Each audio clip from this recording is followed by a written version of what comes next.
Documentary narrator August 1587. Roanoke Island, off the coast of what is now North Carolina. Ominous tone.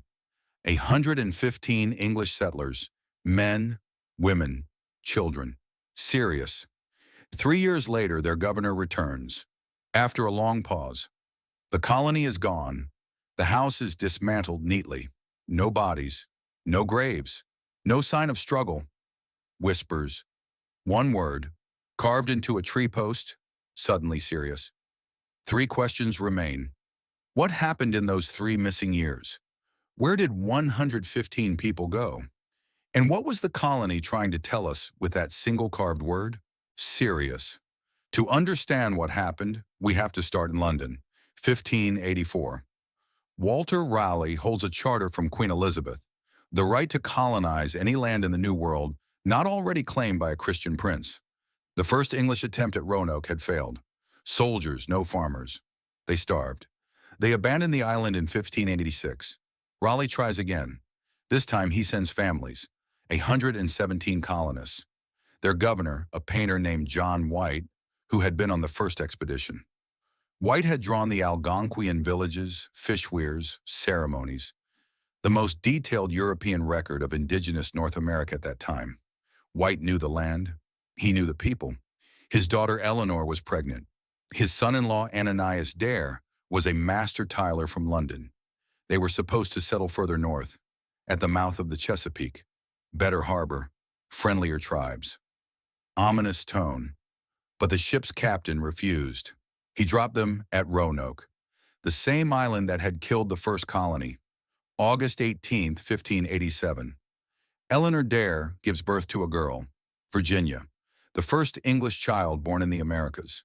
Serious. 9 days later, John White boards a ship back to England. The colony needs supplies.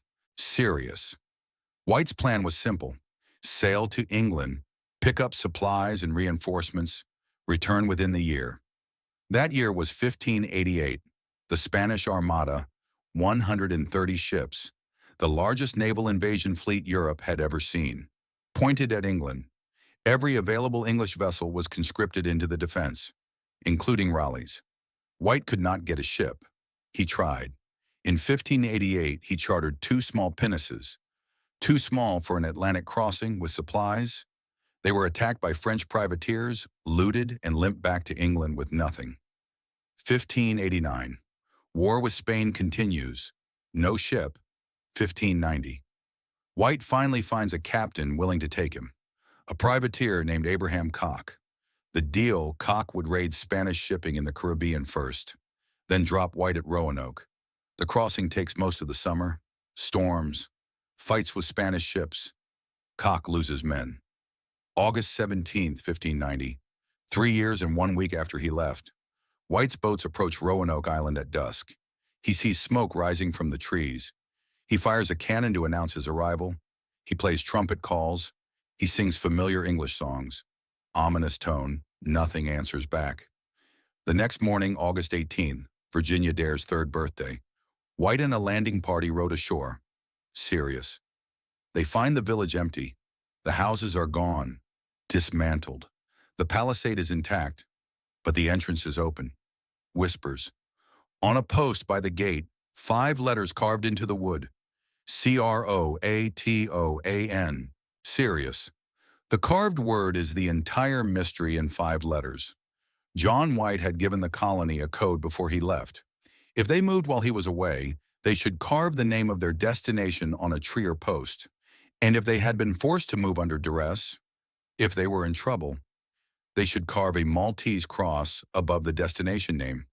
There is no cross above Croatoan. That means the move was deliberate. No emergency. Croatoan was a real place. It was an island 50 miles south of Roanoke, now called Hatteras Island. It was home to a friendly Algonquian people who had hosted the 1585 expedition, who had taught White's people to fish, who had attended Virginia Dare's baptism. There is more evidence of an orderly move. The colony's houses are dismantled, not destroyed, disassembled the way you would do if you planned to rebuild them somewhere else. The palisade gates are open. No defensive posture. The colony's heavy cannon are still on site. The lighter weapons are gone, moved with the people. White's own buried chests of personal possessions, books, maps, his paintings, have been dug up, some destroyed, others taken. Ominous tone, but not by the colonists.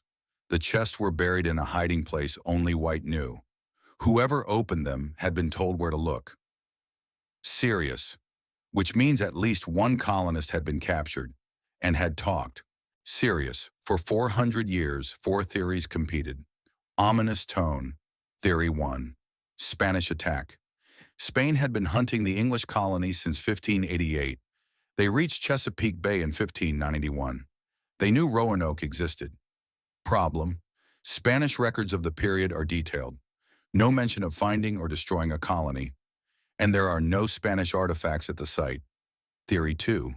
Disease, smallpox, or epidemic. Possible, but it doesn't explain the dismantled houses, the carved word, or the missing bodies. Theory 3. Native attack. The local Powhatan paramount chief, Wahun Senecauam, told Captain John Smith in 1607 that he had personally massacred the Roanoke colonists. But this was 20 years later. His account was inconsistent, and again, no bodies at Roanoke. Serious Theory 4. Assimilation. The colonists left voluntarily. They split into smaller groups, joined local tribes, intermarried. The Croatoan carving was their goodbye note. For centuries, this last theory was dismissed.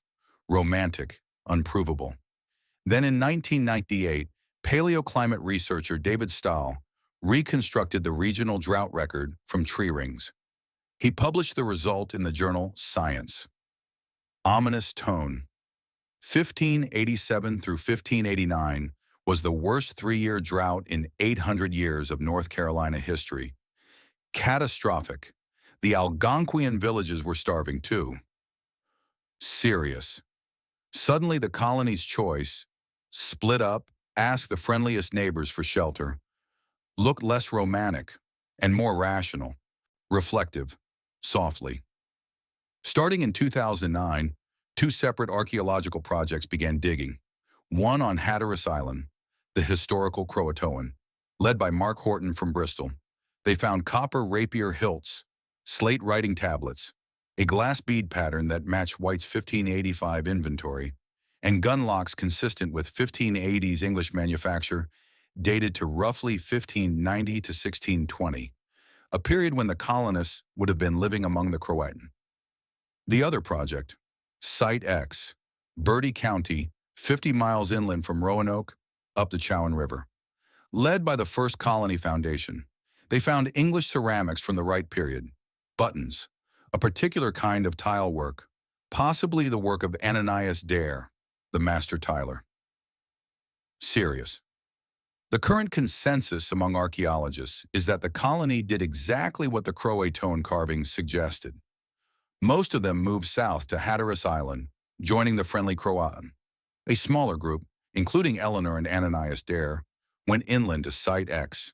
Not a mass disappearance, a controlled, deliberate dispersal by people who could read the drought, see the writing on the wall, and choose survival over symbolic Englishness.